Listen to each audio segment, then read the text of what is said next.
નમસ્કાર, technical ટીલીઓ YouTube ચેનલમાં તમે જોઈ રહ્યા છો સોના ચાંદીના બજાર ભાવ તારીખ 8-10-2024ના સોના ચાંદીના બજાર ભાવ શું રહ્યા આ વિડીયોમાં જોશું. તો જે પણ મિત્રો નવા છે તે ચેનલને સબસ્ક્રાઇબ કરી બાજુમાં આપેલ ઘંટડીના બટનને પણ દબાવી દેજો, જેથી કરીને સોના ચાંદીના બજાર ભાવની અપડેટ તમને મળતી રહે. તો મિત્રો, ચાંદીનો 1 ગ્રામનો ભાવ 96 રૂપિયા 70 પૈસા, 8 ગ્રામ ચાંદી 773 રૂપિયા 80 પૈસા, 10 ગ્રામ ચાંદી 967, 100 ગ્રામ ચાંદીનો ભાવ 9670 રૂપિયા અને 1 કિલો 96700 રૂપિયા સુધીની સપાટી 1 કિલો ચાંદીના ભાવમાં રહી હતી. તો મિત્રો, ખાસ કરીને 1 કિલો ચાંદીના ભાવમાં આજે ફરી એકવાર ઘટાડો જોવા મળ્યો હતો. જો કે ઘટાડો મામૂલી એવો હતો અને 200 રૂપિયા બજારમાં 1 કિલોએ ચાંદીમાં ઘટ્યા હતા. તો મિત્રો, વાત કરીએ 22K સોનાના ભાવ વિશે. તો 22K સોનાનો 1 ગ્રામનો ભાવ 7099 રૂપિયા, 8 ગ્રામનો ભાવ 56792 રૂપિયા, 10 ગ્રામનો ભાવ 70990 રૂપિયા અને 100 ગ્રામ સોનાનો ભાવ 7,09,900 રૂપિયા સુધી બજાર રહી હતી. તો 22K સોનાના 100 ગ્રામના ભાવમાં 100 રૂપિયાનો ઘટાડો જોવા મળ્યો હતો. જ્યારે વાત કરીએ 24K સોનાના આજના ભાવ વિશે.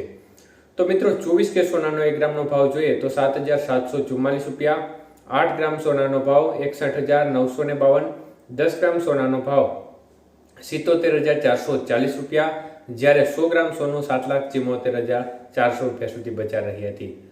તો મિત્રો, 24K સોનાના 100 ગ્રામના ભાવમાં 300 રૂપિયાનો ઘટાડો જોવા મળ્યો હતો.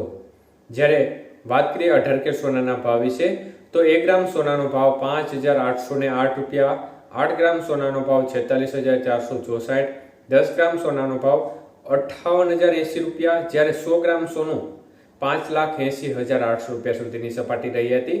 તો મિત્રો, 18K સોનાના 100 ગ્રામના ભાવમાં પણ 200 રૂપિયાનો ઘટાડો જોવા મળ્યો હતો. તો મિત્રો, ખાસ કરીને સોના ચાંદીને બજારમાં છેલ્લા 2-3 દિવસથી ખાસ એવી મોટી મુવમેન્ટ જોવા મળી રહી નથી. સામાન્ય એવો ઘટાડો જોવા મળી રહ્યો છે. ત્યારે સેન્સેક્સમાં મોટી ઉથલપાથલ છેલ્લા 2-3 દિવસથી જોવા મળી રહી છે અને સેન્સેક્સ ગઈકાલે પણ 600 પ્લસ પોઈન્ટ તૂટ્યો હતો, મતલબ કે 600 થી વધુ પોઈન્ટનો ઘટાડો જોવા મળ્યો હતો.